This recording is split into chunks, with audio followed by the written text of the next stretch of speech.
नमस्कार सम्पूर्णमा हजुरहरूलाई हजुरको नेपाली भान्सामा स्वागत छ।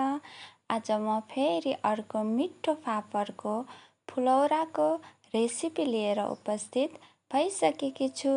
यो बनाउन एकदमै सजिलो छ। फापरको फुलौराको साथै गोलभेडाको अचार पनि बनाउन गइरहेकी छु।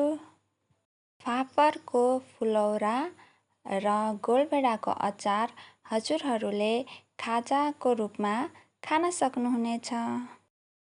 सर्वप्रथम अचार बनाउनको लागि 4वटा उसिनेको गोलभेडा मैले मिक्सिङ जारमा राखेकी छु। केही पुदिनाको पत्ताहरू र 3वटा हरियो खुर्सानी, अदुवा लसुनको पेस्ट र 1.5 चम्चा नुन हालेर मिक्स गरिदिनुहोस्। खुर्सानी चाहिँ हजुरहरूले कतिको पिरो खानुहुन्छ त्यही अनुसार हाल्नुहोला। हेर्नुहोस् त कम समयमा नै अचार बनेर पनि तयार भइसकेको छ। अब फुलौरा बनाउनको लागि फापरको पिठो लिनुहोस्। त्यसमा 1.5 चम्चा नुन, थोरै बेसार, 1 चम्चा जिरा धनियाँको धुलो, थोरै रातो खुर्सानीको धुलो, 1 चम्चा अदुवा लसुनको पेस्ट हालेर सफा हातले मोल्नुहोस्। अब थोरै थोरै पानी हाल्दै मोल्नुहोस्। यसो गर्नाले पिठोको सबैतिर पानीको मात्रा पुग्दछ। हेर्नुहोस् त यत्तिको बाक्लो भइसकेपछि चाहिँ हजुरहरूले पानी नहाल्नुहोला। अब तातो तेलमा हातको सहायताले थोरै थोरै त्यस ब्याटरलाई लिएर हाल्नुहोस्।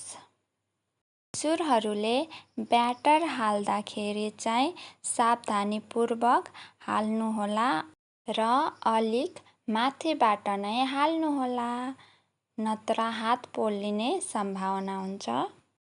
फुलौराको तल्लो भाग पाकेपछि हजुरहरूले फुलौरालाई पल्टाइदिनुहोस् ताकि अर्कोतर्फ पनि राम्रोसँग पाकोस् भनेर।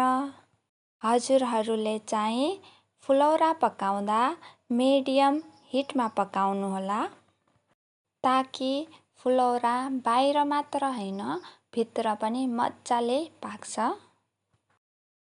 हेर्नुहोस् त फुलौरा पनि पाकेर तयार भइसकेको छ।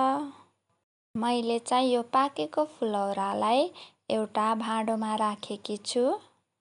अब यसलाई तातो खानुको मजा नै बेग्लै हुन्छ। हेर्नुहोस् त यो फुलौरा भित्रबाट पनि कस्तो मजाले पाकेको छ, पुरै जालीदार भएको छ। यसलाई अघि बनाएको गोलभेडाको अचारसँग चप्प चोपेर खाँदा त वाउ कति मिठो भएको थियो। हजुरहरूले पनि यसरी नै फापरको फुलौरा र गोलभेडाको अचार बनाएर खानुहोला। हवस्, धन्यवाद।